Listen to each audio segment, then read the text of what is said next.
नमस्कार दोस्तों। सोचिए, अगर कल सुबह आप ड्रीम 11, MPL, रमी या पोकर वाला ऐप खोलें और अचानक वो काम ही न करे, आपका क्या रिएक्शन होगा? जी हाँ दोस्तों, सरकार ने अभी अभी एक नया बिल पास किया है जिसने पूरे इंडिया की ऑनलाइन गेमिंग इंडस्ट्री को हिला दिया है। इसका नाम है promotion and regulation of online gaming bill 2025। आज हम इसी बिल को आसान भाषा में समझेंगे और जानेंगे कि इसका असर आपके ऊपर, कंपनियों पर और पूरे इंडिया की इकोनॉमी पर क्या होगा। पिछले कुछ सालों में इंडिया में ऑनलाइन गेमिंग बहुत तेजी से बढ़ा है। Fantasy cricket, rummy, poker, teen patti जैसे पैसों से जुड़े गेम्स लाखों लोगों की रोजाना की आदत बन गए हैं। कई लोग इसमें मजे के लिए खेलते थे तो कई लोग इसे इनकम सोर्स बना बैठे थे। लेकिन इसी के साथ प्रॉब्लम भी शुरू हुई। एडिक्शन यानी लत, लोग कर्ज में डूब गए, मेंटल हेल्थ प्रॉब्लम्स सामने आने लगी और सबसे बड़ा मुद्दा फाइनेंशियल फ्रॉड और इलीगल बेटिंग। इन्हीं कारणों को देखते हुए सरकार ने यह बिल लाने का फैसला किया। अब जानते हैं इस बिल की मुख्य बातें। मनी गेम्स पर पूरा बैन। कोई भी गेम जिसमें पैसों का लेन देन होता है, चाहे वो स्किल बेस्ड हो या चांस बेस्ड, अब इंडिया में बैन हो जाएगा। इसमें poker, rummy, fantasy cricket apps जैसे ड्रीम 11 और MPL शामिल हैं। कोई कंपनी ऐसे गेम्स को एडवर्टाइज नहीं कर पाएगी और न ही पेमेंट गेटवेज अलाउ होंगे। पेनल्टी और जेल की सजा। अगर कोई कंपनी या इंडिविजुअल इस नियम को तोड़ेगा तो सख्त सजा मिलेगी। पहली बार रूल तोड़ने पर 3 साल तक की जेल और 1 करोड़ रुपए तक का जुर्माना। अगर दोबारा वही गलती की गई तो 5 साल की जेल और 2 करोड़ रुपए तक का जुर्माना। और यह अपराध नॉन बेलेबल होगा। ई स्पोर्ट्स को बढ़ावा। सरकार ने साफ कहा है कि स्किल बेस्ड ई स्पोर्ट्स जैसे PUBG mobile, BGMI, Valorant, free fire tournaments को प्रोत्साहन मिलेगा। इसके लिए एक नेशनल ई स्पोर्ट्स अथॉरिटी बनाई जाएगी जो गेम्स को रेगुलेट करेगी और प्लेयर्स को इंटरनेशनल लेवल पर सपोर्ट करेगी।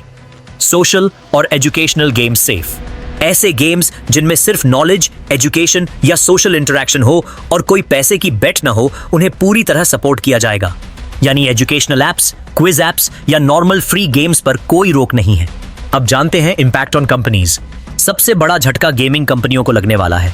ड्रीम 11 जिसकी वैल्यूएशन $8 बिलियन से ज्यादा है और MPL जिसकी वैल्यूएशन $2.5 बिलियन है। इन दोनों का फ्यूचर अब डार्क हो सकता है। IPL, क्रिकेट और कई टूर्नामेंट्स ड्रीम 11 और My 11 सर्कल जैसे एप्स से स्पॉन्सरशिप लेते थे। अगर ये एप्स बैन हुए तो क्रिकेट टीम्स और BCCI की स्पॉन्सरशिप पर भी असर पड़ेगा। यूजर्स पर भी असर होगा। अब आप किसी भी पैसों वाले गेम पर बेट नहीं लगा पाएंगे। विथड्रॉल या जीत की गई राशि की पॉसिबिलिटी भी बंद हो जाएगी। गेमिंग इंडस्ट्री से जुड़े हजारों जॉब्स पर असर पड़ेगा। लेकिन पॉजिटिव साइड ये है कि आपकी सेविंग्स सुरक्षित रहेंगी। गेमिंग एडिक्शन से बचाव होगा। फ्रॉड और चीटिंग की संभावना कम होगी। सरकार का नजरिया भी साफ है। उनका कहना है कि ये कदम युवाओं की सुरक्षा और देश की इकोनॉमी को सेफ रखने के लिए लिया गया है। ऑनलाइन बेटिंग एप्स के जरिए करोड़ों रुपए इंडिया से बाहर जा रहे थे। कई फैमिलीज फाइनेंशियल लॉस से टूट रही थी। इसीलिए सरकार ने रेगुलेशन और कंट्रोल को जरूरी माना। अब देखते हैं गेमिंग का नया फ्यूचर। ई स्पोर्ट्स को ओलंपिक लेवल तक ले जाने की तैयारी होगी। प्रोफेशनल गेमर्स को ऑफिशियल रिकॉग्निशन मिलेगा। सेफ और हेल्थी गेमिंग कल्चर को प्रमोट किया जाएगा। कंपनीज को मजबूर किया जाएगा कि वे पैसे वाले बेटिंग एप्स की बजाय स्किल बेस्ड फ्री गेम्स पर काम करें। दोस्तों, एक तरफ सरकार ने कहा कि यह बिल युवाओं को बचाएगा, फ्रॉड रोकेगा और ई स्पोर्ट्स को बढ़ाएगा। लेकिन दूसरी तरफ लाखों लोग ऐसे ऐप्स से कमाई कर रहे थे और कई कंपनियों में हजारों नौकरियां जुड़ी थीं। अब सवाल यह है, क्या सरकार का यह कदम सही है या यह ज्यादा सख्त डिसीजन है जिससे गेमिंग इंडस्ट्री को नुकसान होगा?